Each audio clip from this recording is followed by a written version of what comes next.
Welcome to the Troy Talk Podcast, your home for anything and everything sports. Sit back, enjoy, and here's your host, Troy. What's up, everybody, and welcome to the Troy Talk Podcast, your home for USC sports. Today, I have the pleasure of covering what turned out to be a dominating performance by the USC Trojans against the Northwestern Wildcats. Topics today include bounce-back performances, our schemes on both sides of the ball, our player grades, and much more. Remember to hit those like and subscribe buttons if you're enjoying the content, as we are only a couple subs away from 400. Thanks again for all the support. All right, let's get it rolling. So man, oh man, what a win. A mix of a fast start, some poor defense at the beginning, and an absolute game-changing play by our quarterback. That game had everything, but more importantly, it had a USC win, and it had a lot of encouraging things, in my opinion. It cannot be understated how important this win was and how tough that win was. As mentioned before, playing on a short week at this point in the season against a team coming off a bye that plays that physical brand of football is an absolute brutal spot. But I thought the team settled in and had one of the better performances of the season. So we'll start with a game recap, and as usual, we'll intertwine things as it comes up. But stop me if you've heard this before. USC starts with the ball, and we scored. I know a lot of you corrected me against Notre Dame. We actually started and scored the same way. But we really seemed like we had a perfect plan from Lincoln Riley to start that game. I mean, absolute beauty of a drive, 16 plays, 82 yards. Really loved how Lincoln got the pass game going early, and it wasn't necessarily deep balls. It was just kind of rhythm passes. As I mentioned, Maiava is a very much so a rhythm person. If he gets out of rhythm, he looks a little sloppy, but if he gets in rhythm, he looks like one of the best quarterbacks in the nation. We got Lemon and Lane involved early. I think that was, Lincoln saw the last 2 weeks without our two-star receivers. Our passing game is obviously, very neutered in a sense. So getting them going on some easy plays, getting them in space, I think really helped them kind of get a flow going. And as you saw later in the game, I mean, Jacoby Lane was in a flow state today, not to mention Makai Lemon. Tight ends. I say it every week. Lincoln finally listened to me. Every once in a while I'll get something right. But the thing I was really impressed, obviously they went to Lake McCree really early on, kind of in the short passing game, but they isolated Walker Lyons on a slant route, really showed his athleticism and ball skills, which is something we haven't really seen from Walker Lyons like as much. Occasionally we'll see it, but Lake McCree has been more of the actual receiving tight end so far, and Walker Lyons has been more used on like flat routes or play action, but they actually isolated him one-on-one against the corner, and he made an incredible catch that kept the drive going. So wanted to tip my cap to him on that one. It culminated with a great red zone pass to Makai Lemon, good concept by Lincoln Riley there to get basically your best player in an open position near the red zone. That's not easy to do, and he executed it perfectly.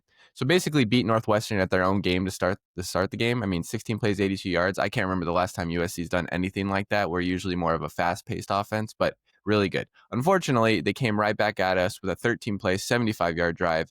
I thought the defense was a little bit timid. I actually thought the first drive was better than the second drive, but Northwestern's offense doesn't really offer much threat per se, and I think we just kind of let them get into their game plan early, which is obviously run the ball and short passing. You have to give them credit. I mean, that drive was scripted to perfection.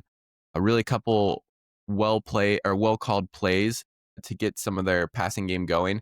They had a running back slip route, which was really well executed. They had a couple of pick plays, which actually, I believe this was the drive that on the end of the drive culminated in a perfect executed pick play. So, that was obviously, and as you'll see later, Northwestern started struggling. Scripted drives really do make a difference. I wanted to point out that with this timid start, I think one of the disadvantages that Northwestern did have is Preston Stone, their quarterback. I mean, he has talent, but I don't think they trust him. And it was pretty obvious that Braun throughout the game did not trust him. If we can get him to throw the ball in an uncomfortable position, meaning not like 3rd and 3 or 3rd and 4, but more like 3rd and 10 or 2nd and 9, things like that, that's when USC is at its best, right? When we can rush the quarterback without having to worry about the run. But I just wanted to point out, I was raging or rambling on the Discord about how bad Preston Stone was in this game and how we were not capitalizing on that early enough. I think we started to do it later, but forcing him to throw was the solution to winning this game, and especially forcing him to throw downfield, because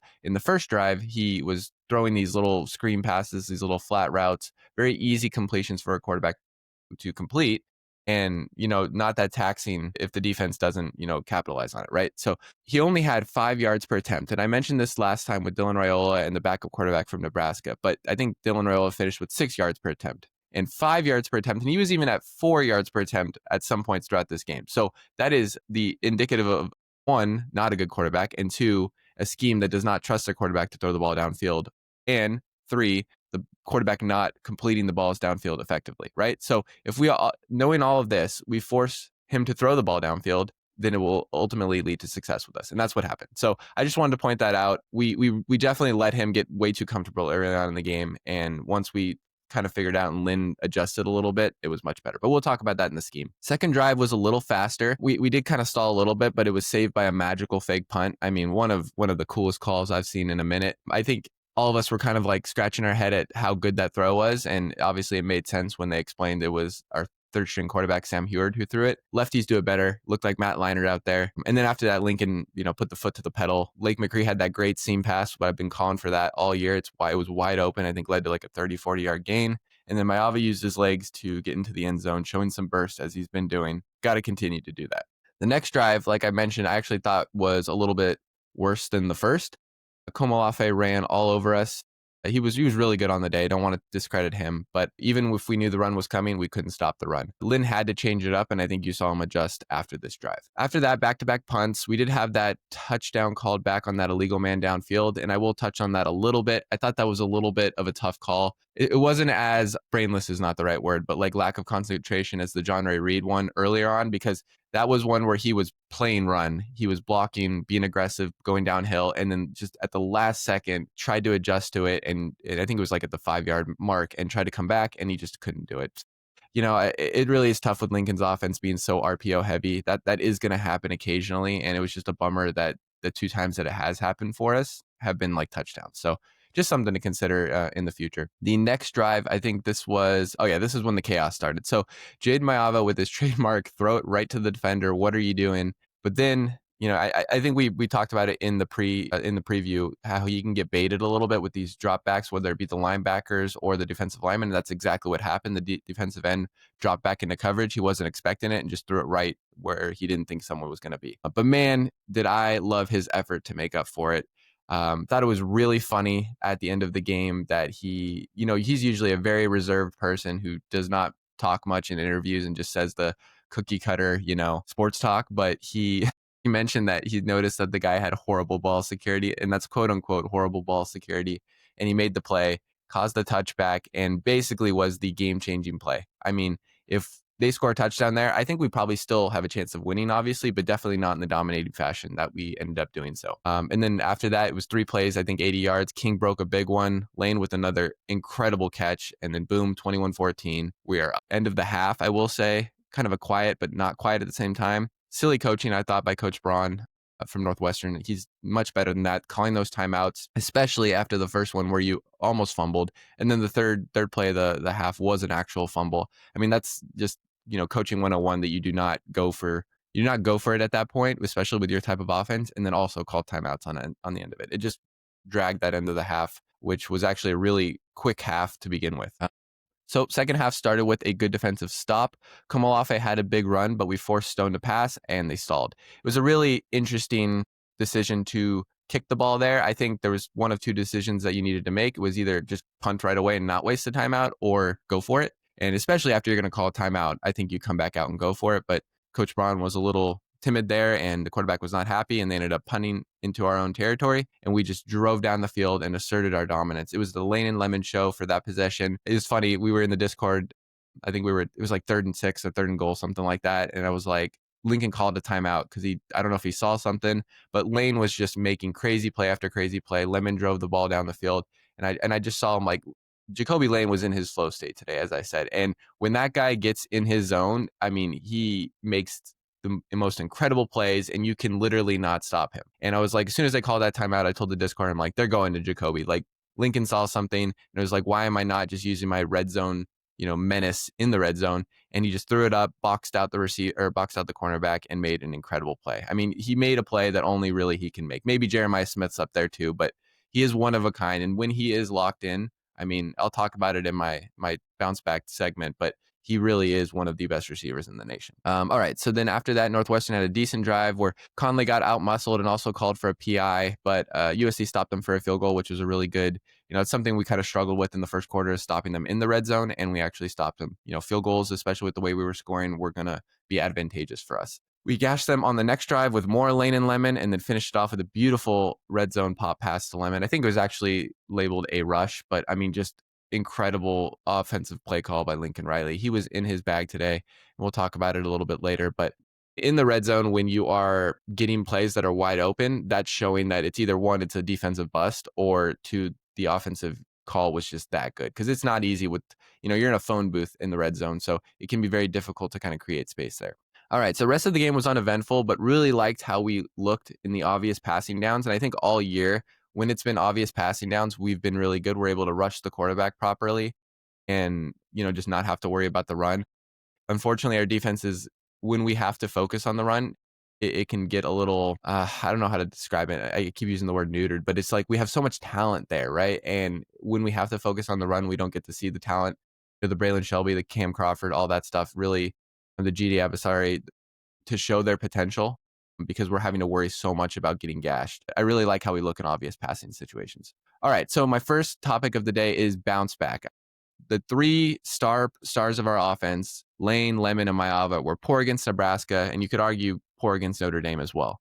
They were all very good to elite today. And something about the Coliseum, I think, brings out the best in them. But we need our star players to, I think, be our stars, right? And that's what makes USC so special, is our skill position players. And that's what makes Lincoln Riley's offense so special, is he knows how to get those star players the ball in advantageous positions. So we're going to need them to continue to play at that level the rest of the season if we want any chance at the playoffs. But I wanted to bring up the stats because pretty crazy stats today. Makai Lemon had 11 receptions, 161 yards, and 2 total touchdowns.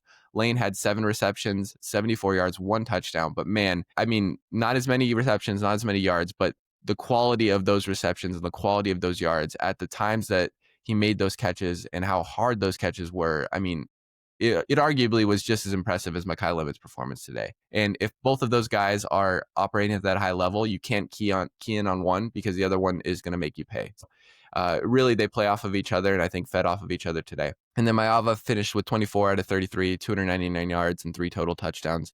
Really good performance by him. I thought probably, aside from the first couple games, his best performance aside from Michigan. They just did a really good job, despite that silly interception that really led the offense downfield. And we scored a lot of points against a good Northwestern defense. I think they averaged like 16 or 17 points per game, and we scored 38. So pretty crazy there. All right, scheme. That's my next topic. I'm pretty, as you guys know, with these recaps and previews, I'm very obsessed with scheme, for lack of a better word. I harp on it all the time. It's a buzzword, but it really is what's needed when we don't have the talent that we used to have back in the day, more specifically on defense. But I'll start with the offense. So Riley was masterful today, showed why he was one of the best in the game. I thought we struggled early to run the ball, but he used the pass, like I said, to open up the run and then tweak the run game to go more off tackle. Because if you were noticing, the Northwestern linebackers were very downhill, and they're very aggressive and very good at playing the run in a phone booth. But if you use that aggression where they're going downhill in the middle of the field and go off tackle, basically just bait them into coming downfield, it creates massive gaps. So it's very similar to what we saw against Michigan, where their aggressiveness takes them out of position and we're able to capitalize on it. So it just took a little bit of tweaking there, but King Miller had some huge lanes to run. His one cut running style is really beneficial, I think, for our offense and leads to a lot of big plays. So, I'm hoping Waymo comes back, and if we have a Waymo King Miller, 1-2 combo, things could get crazy. So hopefully for that Oregon game. Let's see. I already mentioned it, but that's such an integral part of our offense, especially when Lane and Lemon are being as dominant as they are. Because you can't account for, let alone Lane and Lemon at the same time. You definitely can't account for Lake McCree and Walker Lyons at the same time too. And having those 2 tight ends also allows us to run the ball effectively, because that 12 personnel is really effective for our run scheme. Just at least have the threat out there. That's all I'm really asking. Obviously, we don't need to have Lake McCree with 9 catches a game. Having them stretch the field a little bit opens up the whole offense completely. As I mentioned before, getting Lemon into space, he's one of the best yards after catch receivers in the nation. And I think, allowing our offense to, whether it's just short 5-yard passes that allow him to make a tackle or miss and get him going. And then obviously the deep passes across the middle of the field where he can, add another extra 30, 40 yards are very important too. But however we scheme it, we just need to get him into space because he is one of the best people at, best players in the nation at missing or making defenders miss. Trick plays galore, man. I mean, we've harped on Lincoln for the trick plays, but for the most part this year, he's been very good at calling them, and they've been very effective. I think even the failed one today, where we went the flea flicker, it was like a modified flea flicker to Tanuk Hines, and it resulted in a pass interference, which resulted in another touchdown. So they work, and he's usually pretty good at them. I think obviously we all just kind of gravitate towards that failed one against Notre Dame that did not make sense at the time, especially given the situation. But he's been in his bag this year and been very effective with those, and especially with the fake punt. I mean, that was one of the cooler fake punts I've ever seen. I think we need to continue to trust Maiava with his legs. Lincoln is doing that, and he's, I think, giving him more liberty to do so, especially when there's not anything downfield. But I did see a couple times when he probably could have run for 5 yards, and he did keep his eyes downfield, and it resulted in a big play downfield. So it's kind of a give and take with that. I think I know a lot of us want him to just take that easy 5 yards, but if there is something downfield, I will take him throwing the ball downfield 8 times out of 10. So usually it results in a better situation for us. All right, now we're going to the defense. It felt like Lynn was feeling out his opponent, and he does that very often. I think he goes cookie cutter to start, and then unfortunately allows the other team to get in a rhythm on their first couple drives and execute the game plan. But he didn't switch it up, and I think he's very good at adapting. When he realized that Coach Braun did not trust Preston Stone to throw the football, he immediately let the DBs go press coverage. We're jumping those little screen passes. I think you saw Braylon Conley and Marcellus Williams make a couple of really good tackles on those. And basically just, I think, as I mentioned in the preview, only having one safety over the top, if at all. There was even some cover zero, I think. I think the defensive line run gaps were a little bit different as the game progressed. The linebackers, which I'll talk about in the position grades, I think were timid at first, but I don't think they had their best game today. They even had a weird formation where Eric Gentry was kind of the rover behind, I think, Jaden Walker and Desmond Stevens, which was very interesting. I'm not sure how effective it was, if we were actually effective on those downs. But, I mean, to credit, D'Anton Lynn did tweak some things and try some different things. And it ultimately worked, right? I stole the stat. Let's see. On the Discord, Big Haas, he's like one of the guys on the Discord. He mentioned after the first 2 touchdowns in the first quarter, it was punt, fumble, punt, field goal, turnover on downs, punt. So obviously, D'Anton Lynn knows what he's doing. He made adjustments, and it worked. I would just like to see those adjustments. It would be more of us implementing our will early on and forcing the offense to adjust to us. But I mean, that's just kind of how he likes to do it, right? He likes to get a little bit of a feel, go bend, don't break early on, and then kind of hit him with the adjustments. So it is what it is. I think against the better teams, we can't afford those slow starts, but we will see. All right, next, player grades. Quarterback, I'm going to give him a B+. I think it started off with some shaky fundamentals. The footwork was pretty poor early on, and not that Jayden Maiava is ever going to be a footwork merchant, but I think we got bailed out with some really great catches. Jacoby Lane was just incredible today. He made that mistake, but also great hustle to make up for it. So basically negated that play. I liked him throwing the ball deep. I think we need that to keep the defense honest, and he did a great job running the football. So B+ for me. I thought he was very good today. Running backs, I'm also going to give him a B+. I thought the inside run game was poor. And whether that was when we were inside running early on, they were keying in on it, or we're just not blocking properly, I'm not sure. We also tried to run Brian Jackson later on in the game up the middle, and he doesn't have the burst and the strength and the push off with his feet, I think, to be effective at this stage. So we tweaked it, ran a little bit more off tackle, and then one cut, boom, King Miller was dominating. Really good to see Sleep Dalton and Riley Wormley get some carries. Like I said, hopefully Waymo's back for the Oregon game, and we're just basically going to see King Miller and Waymo. But it's really good to see our freshmen get a little bit of run. All right, wide receivers and tight ends, A+, A+, A+. I mean, it was the best group of the day by far. Solidified himself as a Biletnikoff receiver of the year contender after a couple of shaky performances. He's right up there with, I think, Jeremiah Smith. That's wise too. Lane is playing like his old self. I mean, literally one of the most unguardable players in college football. And I think Walker Lyons showing some skill, and Lake hitting those seams was really advantageous for us. All right, offensive line. I gave them a B. I thought they gave up a little bit of pressure at times and also struggled against the run defense or struggled for run offense early on the game. But I thought a lot of moving parts, different schemes. It worked out towards the end and we made our adjustments. Bummer about John Ray Reed, although really good timing because I think Killian O'Connor is finally close back to full health. So if John Ray Reed, I don't know the severity of it. It didn't look good, but at least we have our original starting center to kind of make up for that. All right, defense. Defensive line, B minus. Not really great to start out, but not as bad at second glance. I really think it was more of the linebackers than the defensive line today. But great second half adjustments in the run fits. Jayden had a really big sack on a 3-man rush, which was great to see. I thought Keyshawn Silver had probably his best game as a Trojan, and pass rush at the end was really fun. It's really awesome to see all of our talented edge rushers just rush the quarterback without having to worry about the run at the end. If we can force teams to pass, I think ironically that is where we are at our best. And then linebackers C. So not their best. Still missing gaps at times, still being timid, but I thought their blitzes were actually pretty good, at least their pass rush blitzes. I'm not sure why they aren't clicking quite yet, but it can be a little bit frustrating. And I think that teams are realizing that is the weak part of our defense, and they're isolating them on certain blocking schemes, and it's effective. Luckily, we adjusted a little bit, but we need to clean that up because Oregon's going to absolutely dominate our linebackers if we don't change it. All right, secondary, wanted to give them credit. I mean, the last couple of weeks, they've been awesome. I mean, B+ from me.